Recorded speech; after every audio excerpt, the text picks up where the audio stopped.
Daily நம்ம வாழ்க்கையில என்னென்ன நடக்குதோ அதை நமக்கு ரொம்ப க்ளோஸா இருக்கவங்க கிட்ட உடனே நாம சொல்லிடுவோம்.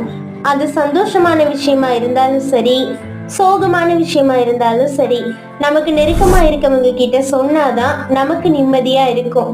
இது இயல்பான விஷயம்தான். ஆனா இதுலதான் நம்ம ரொம்ப கேர்ஃபுல்லா இருக்கணும்.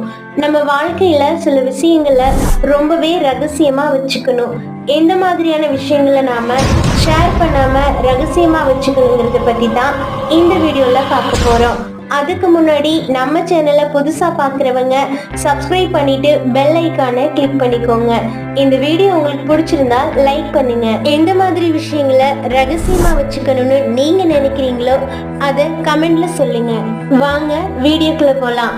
ஃபர்ஸ்ட், கணவன் மனைவி 2 பேருக்கு இடையில இருக்க கருத்து வேறுபாடு, சண்டைகள், கோபத்துல பேசுற வார்த்தைகள், இதெல்லாம் நாம யார்கிட்டயுமே சொல்லக்கூடாது. இதை நாம ஒரு 3வது நபர்கிட்ட சொல்லும் போது அவங்களால நம்ம லைஃப்ல பிரச்சனைகள் வர்றதுக்கு வாய்ப்புகள் அதிகமா இருக்கு. இந்த மாதிரி 2 பேருக்கு இடையில 3வது நபர் வரும்போது உங்க மேல உங்க பார்ட்னருக்கு இருக்க நம்பிக்கை குறையறதுக்கு வாய்ப்பு இருக்கு. நம்ம ஃபேமிலியில என்ன நடக்குதுன்னு எல்லாத்தையும் நம்மளோட ஃப்ரெண்ட்ஸ் கிட்ட ஷேர் பண்ணக்கூடாது. அவங்க எவ்வளோ நல்லவங்களா இருந்தாலும் சரி, நம்ம குடும்ப விஷயத்துல அவங்க தலையிடும் போது அது பிரச்சனையில தான் முடியும். அதனால குடும்ப விஷயங்களை நாம எப்போதுமே ரகசியமா தான் வச்சுக்கணும். அடுத்ததான், நமக்கு ஏதாச்சும் ஹெல்த் இஷ்யூ இருந்ததுன்னா அதை நம்ம டாக்டர்ஸ் கிட்ட மட்டும் சொன்னா போதும்.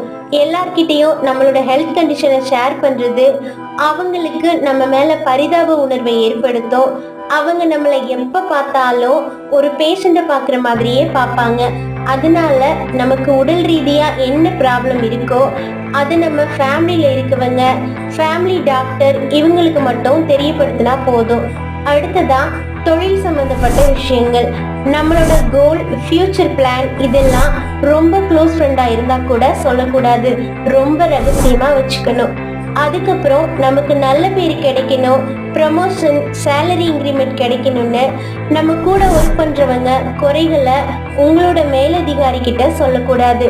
அது எந்த அளவுக்கு உண்மையா இருந்தாலும் பரவாயில்ல. நீங்க இப்படி அடுத்தவங்களை பத்தி குறை சொல்றதால உங்க மேல இருக்க மரியாதை போயிடும். நீங்க இது வரைக்கும் வாங்கியிருக்க நல்ல பேரு கெட்டு போயிடும். அதனால இந்த விஷயங்களை நீங்க ரகசியமா வச்சிருக்கிறது தான் நல்லது.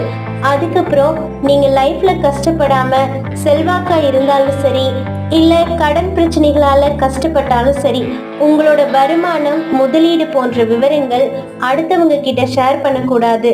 இது நமக்கே ஆபத்தா வந்து முடியும். அதனால இந்த விஷயங்களை எப்போதுமே ரகசியமா வச்சுக்கோங்க. நம்ம கிட்ட இருக்க கெட்ட பழக்கங்கள்ல ஒண்ணு, ரகசியமா எதையும் வச்சுக்காம டெய்லி லைஃப்ல நடக்கிற எல்லாத்தையும் அடுத்தவங்க கிட்ட சொல்றதுதான். இப்படி சொல்றதால நிறைய பிரச்சனைகளை நம்ம சந்திச்சாலும் இது எதனாலன்னு புரிஞ்சுக்காம அதே தப்ப திரும்பவும் பண்ணுவோம். இப்போல்லாம் நமக்கு ஏதாச்சும் ஒரு சோகமான சம்பவம் நடந்தாலும், சந்தோஷமான விஷயம் நடந்தாலும் உடனே அதை சோசியல் மீடியால ஷேர் பண்ண ஆரம்பிச்சிடுறோம். இது எவ்வளோ பெரிய பாதிப்பை கொடுக்குன்னு உணராம நிறைய பேர் இந்த தப்பை தான் தொடர்ந்து பண்ணிட்டு இருக்கோம்.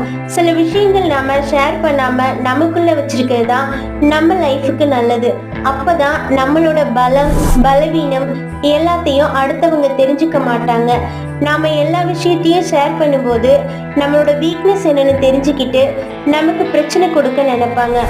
அதனால நம்மளால முடிஞ்ச அளவுக்கு நான் இப்ப சொன்ன ஒரு சில விஷயங்களையாச்சும் ரகசியமா வச்சுக்கிட்டோம்னா நிறைய பிரச்சனைகளை தவிர்க்க முடியும். Bye friends.